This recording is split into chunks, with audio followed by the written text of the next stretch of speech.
famous saying in physics, which is that the speed of light is not just a good idea, it's the law. The speed of light is one of the most important speed limits in the entire universe. The speed of light, 186,000 miles per second, it is just incredible. I mean, if light traveled in a circle around the Earth, it could circle the Earth 7 times in 1 second. That's an incredible speed.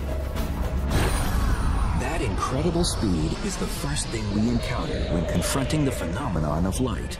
To say it is fast is a colossal understatement. It's amazing to me that when I talk on my cell phone, I can talk to somebody clear across the country, and I'm not really aware of any time lag. And that signal is going from my phone to a tower, up to a satellite, back down, and it seems instantaneous. So we really take for granted the speed of light could practically be infinite to us. Physics professor Clifford Johnson of USC is an avid bike rider.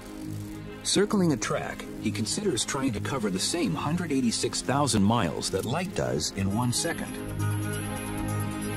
He'll find, however, that his work will be cut out for it. To travel the distance that light moves in just 1 second, it would take me 22 months on a bike moving at 12 miles an hour, cycling 24 hours a day. But the speed of light, in relation to the speed of life, makes our world work in just the way we've come to expect. One of the beneficial effects for humanity of having the speed of light be as fast as it is that what you see is what you get. Light speed makes everyday experience virtually instantaneous. When the light bulb goes on, you see it right away. Anything that happens around you registers immediately.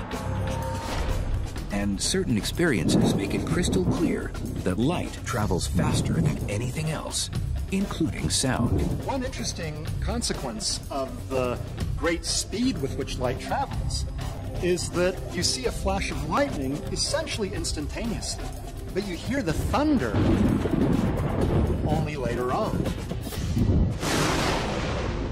But light speed has its limits when stacked up to a place as large as the universe. We think that the speed of light is unimaginably fast on a human scale. However, in astronomical terms, it's actually kind of pokey. And so it's ironic that when the Apollo spacecraft blasted into space, traveling at what seemed an amazing 25,000 miles per hour, the speed of light proved frustratingly slow when it came time to talk to astronauts 236,000 miles away on the lunar surface. So when the astronauts were on the moon and people asked Neil Armstrong, "Hey Neil, what's it like up there?" Several seconds went by between the question and Neil Armstrong's answer. Neil, this is Houston radio, check over. Hi, Roger. Houston, line's clear. Roger, line's clear, Houston. Roger, bud. And those several seconds were not because he was thinking about the answer, but rather because it took 1.3 seconds for the signal traveling at the speed of light to reach Neil from mission control, and another 1.3 seconds for his reply using radio waves to come back. And that's 2.6 seconds without even thinking. Okay. The 1.3 seconds it takes light to travel from the Earth to the Moon is pocket change compared to other celestial bodies. Light from the Sun, for instance, takes more than 8 minutes to get to the Earth. And if the sun were to disappear right now, if the sun were to suddenly vanish, it would take 8 minutes before we would even feel the shock wave and see the effects of a disappearing sun. The limits of light speed also make communicating with Earth's far-flung spacecraft a special challenge. It takes up to 44 minutes for signals to travel back and forth to the probes exploring Mars, more than 3 hours to Cassini at Saturn, and over 29 hours to Voyager 1, the most distant of all, now heading out of the solar system. Still, these distances are trivial on a cosmic scale. We can almost understand the 10 billion miles separating Earth from Voyager. But what's next? The nearest star is a red dwarf named Proxima Centauri, nearly 25 trillion miles away. That's 25 followed by 12 zeros. I am often asked a question, how can you as an astronomer really comprehend these vast distances, these huge numbers? And the answer is, I can't. The human brain really doesn't wrap itself around numbers that big. Occasionally, I actually write out how many zeros there are in kilometers from here to a galaxy, just to see how huge that number is. But in reality, of course, as astronomers, we would be spending all day writing zeros unless we came up with a better unit to use. And that's what a light year is. A light year is approximately 6 trillion miles. It's the distance that light travels in 1 year. Using light years to describe distances opens up another dimension of light speed's character. Think of it. Sirius, the brightest star in the sky, is 8.6 light years away. That means we see it not as it is today, but as it was 8.6 years ago. We see the bright star Vega as it was 25 years ago, and the red supergiant Betelgeuse as it was 500 years ago. It's a wonderful gift of nature that because it takes time to travel, we're able to look back in time. The further out we look in distance, the further back in time we look. We would have no idea what our cosmic history was if the speed of light traveled instantaneously. Laura Danley is curator of the historic Griffith Observatory in Los Angeles. With light's ability to take us into the past, she's assembled a stack of photos that tell light speed's story of the universe in snapshots, looking back in time to its beginning, more than 13 billion years ago, to the present day. I'm putting together a scrapbook of the history of our family of galaxies, and that shows all the galaxies that we can see with our telescopes as far back as we can see with our telescopes. Each photo in this album, then, shows something in the universe with a look-back time equivalent to its distance in light years. The famous Crab Nebula, 6,500 years ago. The galactic core, center of the Milky Way, 26,000 years ago. And the Andromeda Galaxy, our next-door neighbor, 2.5 million years ago. But practically yesterday on a cosmic scale. I love this cluster. For almost 90% of the look-back time, the album is filled with common galaxies. Common, yes, but intriguingly diverse. These two are colliding. You can see one going what appears to be right through the other. And there's a lot of drama in the way galaxies evolve and the way they interact with one another. So this one would be, it's only about 500 million light years away. As Danley places each shot in the album, a bigger picture begins to emerge. Adult galaxies have been the main characters, evolving in all their variety for the past 12 billion years. But the cosmos also has its childhood photos, showing galaxies when the universe was a mere toddler. These are actually very interesting galaxies at about 11 billion light years away. These compact galaxies are represent what might be a two or 2.5-year-old child, just really learning how to walk. But even these galaxies have their younger brothers and sisters. This spectacular shot shows a gravity lens, a cluster of galaxies 2.2 billion light years away that bends light, allowing us to see much further in space and time. The lens reveals a tiny speck identified as one of the earliest galaxies we can see, as it was 13 billion light years ago, still an infant in the evolving universe. Galaxies, when they were babies, really don't have a lot of distinguishable features. They're kind of blobs. They don't really have a lot of structure. The universe as a whole was something of a blob at the beginning of its life, too. What we see of that time are the first light waves in history, reaching us only now, 13.7 billion years after they flashed into existence. We see them in the picture of an afterglow from the Big Bang. They are known today as the cosmic microwave background radiation. The cosmic microwave background radiation is the most distant thing we can see. It is, in a sense, the picture of the baby upon delivery. NASA's all-sky picture reveals a glow that is uniform everywhere we can see. The universe as it was in a cosmic moment after its birth. But here, our view comes to a sudden halt.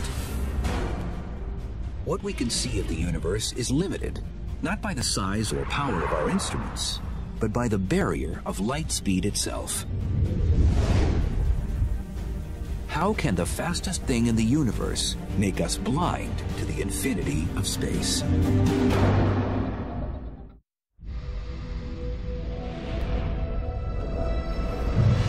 Knowing that light speed is 6 trillion miles per year gives us the light year, a convenient shorthand for talking about the huge distances in the universe. But it's just as important to understand that light speed at 6 trillion miles per year is an ironclad constant. The speed of light is so constant that the universe actually changes everything so that you never see it going any other speed.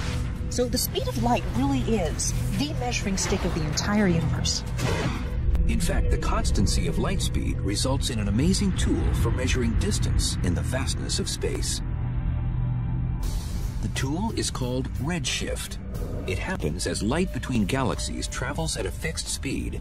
When the space between the galaxies expands, the light racing between them gets stretched, turning red in color. As light goes from one galaxy to another, from a distant galaxy to our own, for example, that light gets stretched along with the stretching of space.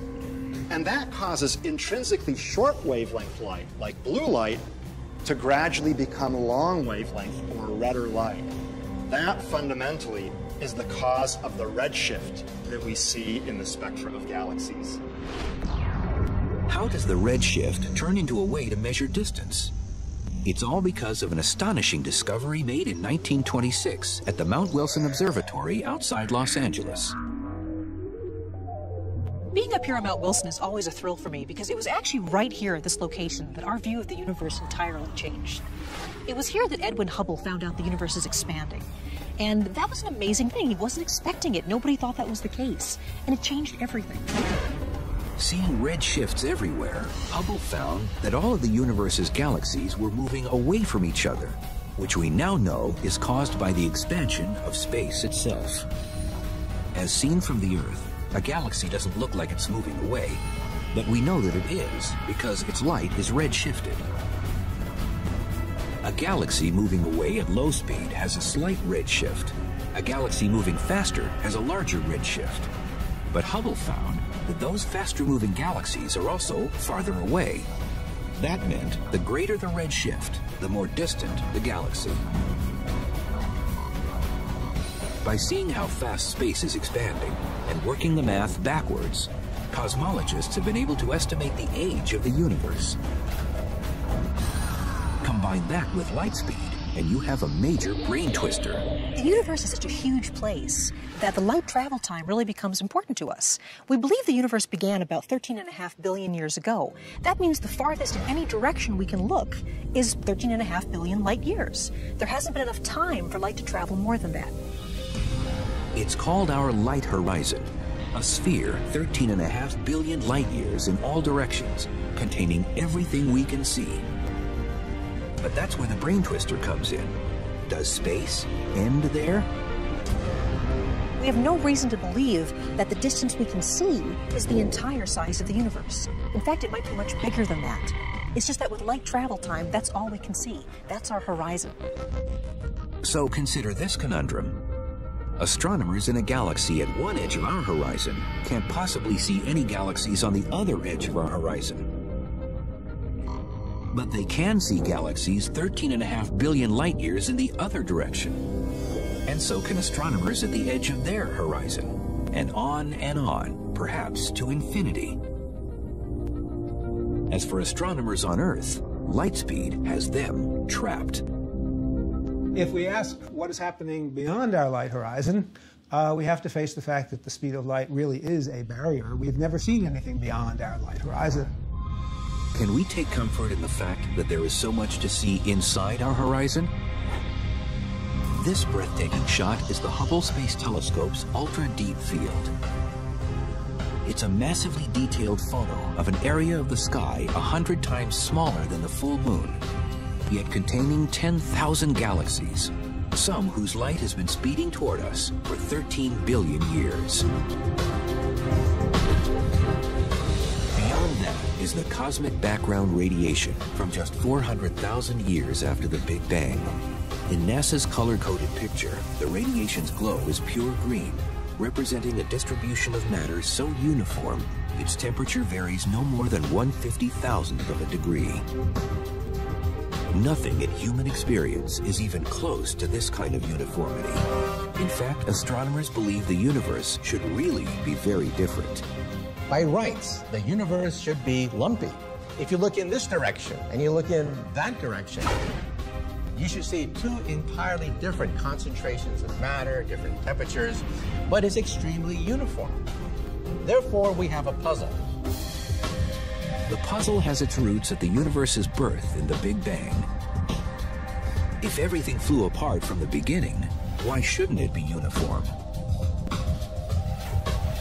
No kind of explosion that we know about leads to that kind of uniformity. If you imagine an ordinary explosion, an atomic bomb, a piece of TNT, but it's not really uniform at all. There's a piece of shrapnel going off there, a piece of paper going off there, an extra piece of iron going off there. It's really very non-uniform. So scientists believe the cosmic background radiation just shouldn't be as smooth a green as it is. We can find out why in an ordinary paint store. Let's consider a universe that consists of different color cans of paint. In our hypothetical paint universe, we have a can of yellow paint and a can of blue paint. And at the instant of the Big Bang in this universe, the two cans of paint start expanding apart from each other.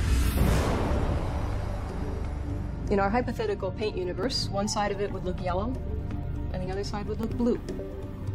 But as we've learned, the cosmos looks green, whether it's the paint universe or the real thing. The two colors of paint represent the different particles in the infant universe. To end up a uniform green, like the cosmic background radiation, they had to be touching. But when scientists first calculated the speed of the Big Bang, they concluded that it blew everything apart faster than the speed of light, meaning blue and yellow were too far apart, even at the instant of creation, for any mixing to take place.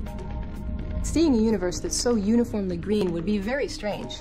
It would be like taking our can of yellow paint, pouring it out, and having it be green, then taking the can of blue paint, pouring it out, and having it be green as well. It's impossible. This horizon problem can be solved by a theory that I've worked on called inflation, which is a twist on the Big Bang. Inflation is now the widely accepted variation that makes the Big Bang work without the limit imposed by the speed of light. Another way this could have happened is that our paint universe might have expanded only this far. The two cans of paint have enough time to mix and become uniformly green before the universe undergoes a sudden period of expansion that occurs faster than the speed of light. This would spread green paint all over the universe.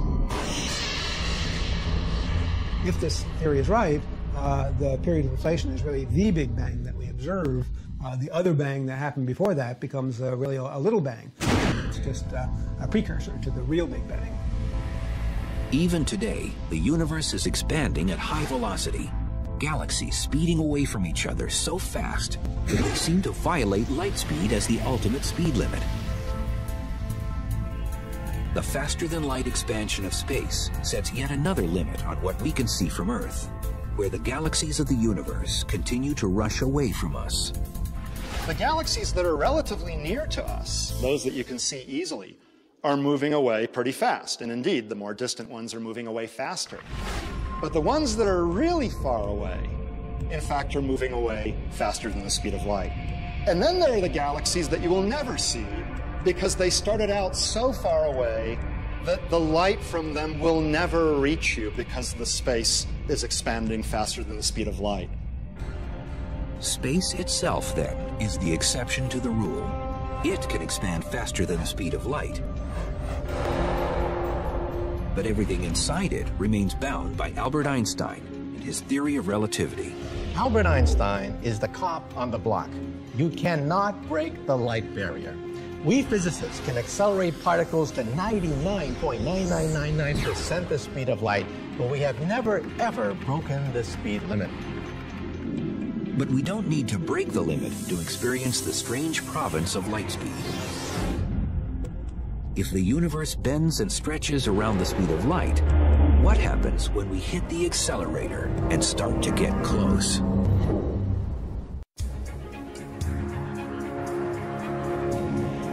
For most of us, light seems simple and uncomplicated, a quality of nature by which we see the universe. Under the scrutiny of science, however, it becomes strange and bizarre.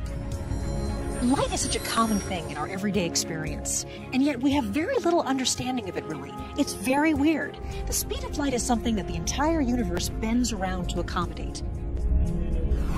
We can begin to understand why the universe bends itself around light speed by joining physicist Clifford Johnson at a bicycle track, where a tennis ball will compete against a beam of light. If I throw an ordinary object like a tennis ball, I can throw it at a given speed, and it'll go a certain distance. This is the path of the tennis ball as Johnson throws it while he's standing still. It lands roughly halfway down the track. Next, he'll throw the ball again, but this time from a moving bike, with different results. If I throw the tennis ball at that same speed while riding the bike, it'll go faster because it's the speed of the tennis ball plus the speed of the bike, and so it'll go further. Compare the two tosses, and the difference is clear. The ball goes faster and farther when thrown from the moving bike. It makes perfect sense. But now we put light to the same test, using the bike's headlight instead of a tennis ball. If I'm standing stationary and I switch on the headlight of the bike, that beam of light that comes out of the headlight comes out at the speed of light. No other speed but the speed of light.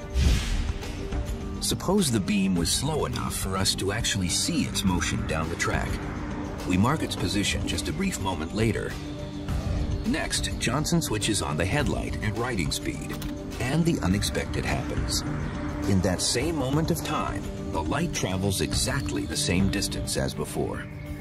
Unlike for the tennis ball, you don't add the speed of the bike to the speed of the light. The speed of light remains the speed of light. The two light beams travel the same distance because light speed is constant and independent of the source's motion. It may fly against intuition, but it is a fact of nature. Every beam of light in the universe travels at the same speed in empty space, no matter how fast the star or comet or galaxy that emits it is moving. After scientists discovered this fact at the end of the 19th century, Albert Einstein did the math for the rest of us and developed his special theory of relativity, with constant light speed as its center. Understanding the speed of light gave us a window into understanding the nature of space and time as we understand it now. We do not live in a rigid world where meter sticks and a clock ticking at regular intervals. We live in a flexible, stretchy, Einstein's world, relativistic world of space and time. In common experience, the universe doesn't seem very stretchy to us because compared to light speed, we are moving very slowly. But when we crank up the velocity, things begin to change. As you get closer and closer to the speed of light, all sorts of strange and marvelous distortions take place. When we say that the universe kind of bends itself so that the speed of light is always constant, it's amazing how literally that's really true. As you move closer and closer to the speed of light, your time appears to slow down to an observer that's just sort of watching you go by. That's amazing.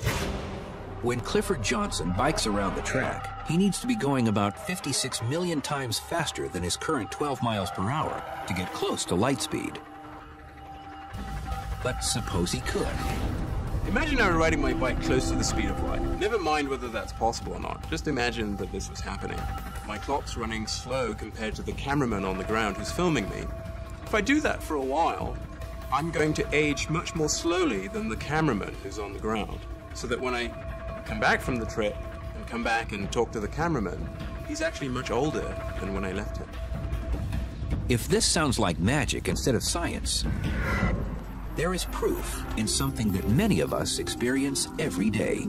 A great example of Einstein's special theory of relativity and the fact that clocks that are moving relative to you run more slowly than your own clock, which is at rest, is the GPS system. The global positioning system lets us drive our cars without getting lost. Turn right. GPS begins with a network of 24 satellites orbiting the Earth 12,500 miles above the surface. At any one time, the device in your car receives signals from at least 4 satellites and compares their light speed travel times to calculate an accurate location on the ground. Drive 500 feet, then turn right. The whole thing depends on super accurate clocks. And when the engineers designed the system, they knew the satellites would be orbiting at nearly 7,000 miles an hour. The speed is enough to slow down their clocks by a tiny fraction of a second. The engineers have factored all the relativistic time differences into the system, which gives it impressive precision. If the clocks in the satellites are running at a different rate than the clocks down here on Earth, and you don't take that into account, you will get the wrong answer for where your car is. Drive 0.1 miles to destination on left. The distortion of time is only one of the strange results of traveling close to the speed of light.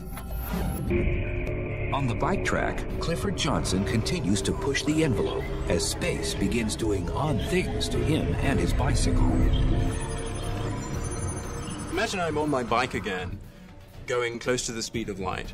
An observer looking at me would actually see, for example, that the length of my bike in the direction of motion I'm moving is getting shrunk. Actually, the bike is getting shorter. The effect is called length contraction, and together with time dilation, it is seen by a stationary observer while looking at someone traveling close to light speed. But Professor Johnson does get his own chance to witness light speed's weird effects. As his velocity closes in on light speed, his view of the world changes drastically. What I'm seeing as I move close to the speed of light, straight ahead, is that the shapes in front of me are getting quite distorted as compared to everyday life. Everything is being twisted into a sort of tunnel shape, and the colors are getting distorted in various ways. The color changes come from the Doppler effect, and the shape distortions from a phenomenon known as aberration. The distortion is somewhat similar to what you would see if you were driving through a rainstorm. If you were stationary, you would just see the rain coming straight down if you looked out of the side of the window. Whereas if you were moving through the storm, you would see that the rain appears to be slanting towards you as a result of your motion. And that's at the basis of that warping effect that you get as you're moving near the speed of light towards objects in front of you.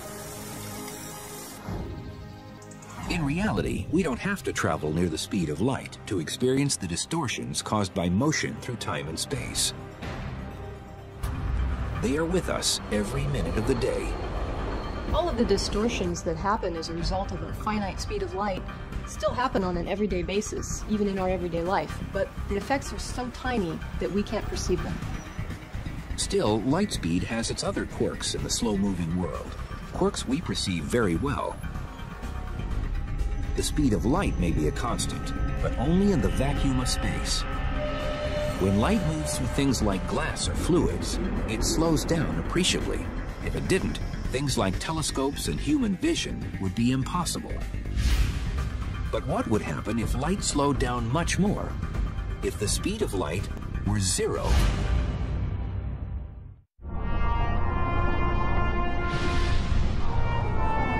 Light speed is 186,000 miles per second. It is a universal constant, but a constant with a catch. It travels at that speed only in a vacuum. Light changes its speed when it travels through different media. It travels more slowly through water. That's why you see refraction and bending and rippling of light when you're underwater. Life as we know it would be very different if light didn't propagate at different speeds through different materials. For example, we wouldn't be able to see. Our eyes wouldn't work the same way. In a universe where light moved at the same speed through all materials, we would know little of the world around us, seeing only vague blobs of dark and light. That's because our eyes depend on biological lenses to focus images on our retinas. Just like lenses made of glass, they work because light slows down as it passes through them. Well, why is that? Because light is absorbed by the atoms of glass, and then they re-radiate it later. So there's a delay factor. Light hits an atom, the atom vibrates, and then sends a light package off. So there's a delay factor. The delay factor also causes light to bend when it hits glass shaped into a lens. Bent in just the right way, light can be focused, collected, and magnified. For astronomers studying the universe, nothing could be more important. Thank goodness light slows down when it goes through glass, because that's the reason why we have telescopes. The reason why we have telescopes is because light bends going through glass, and we can concentrate large amounts of light to a single point, and then that gives us the ability to see the marvels in the universe itself. Light travels through the glass lenses of telescopes at about 124,000 miles per second, 2/3 of its speed through a vacuum.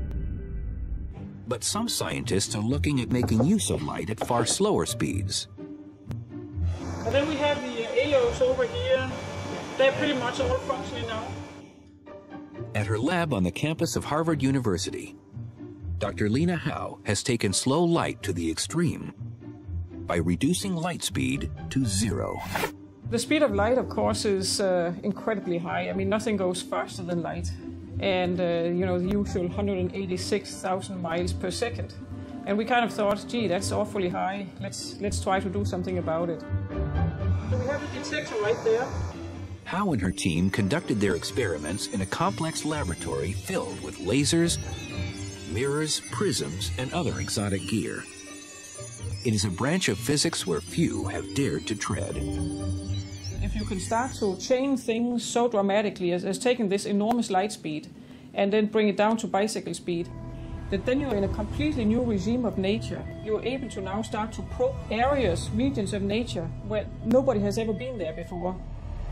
The brakes are put on light speed inside Howe's lab by focusing lasers on 2 microscopic clouds of sodium gas chilled to a few billionths of a degree above absolute zero. A control laser hitting the 2 clouds sets them up for action.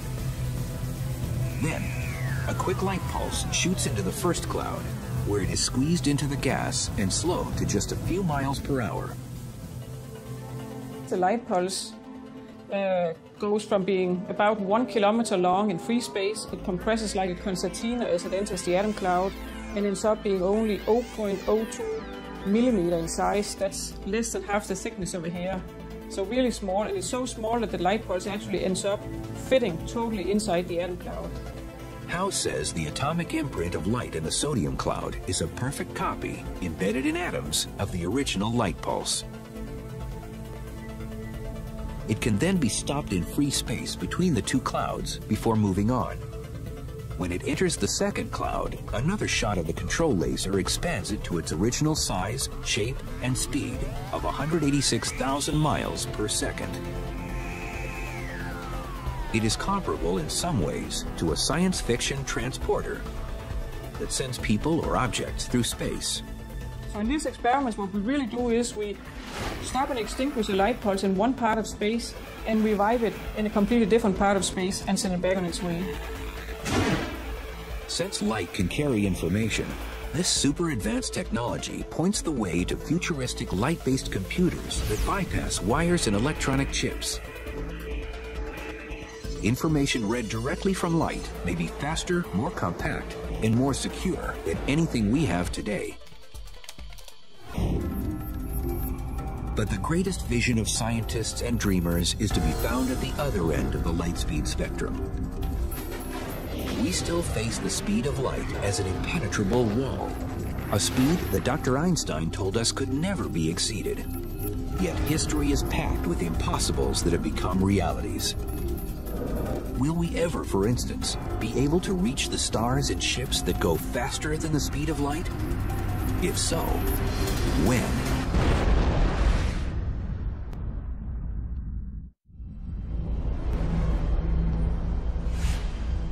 In April 2008, world-famous physicist Stephen Hawking called on the human race to colonize space and make interstellar travel a long-term aim.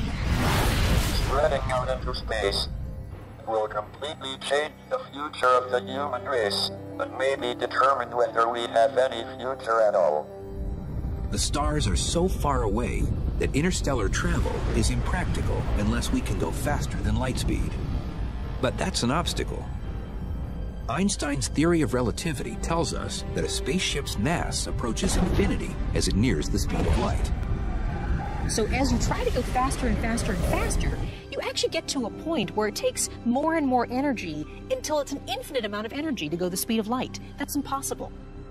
It means that travel at light speed is also impossible. Or is it? Mark Millis is one of a handful of scientists who isn't ready to throw in the towel on the subject.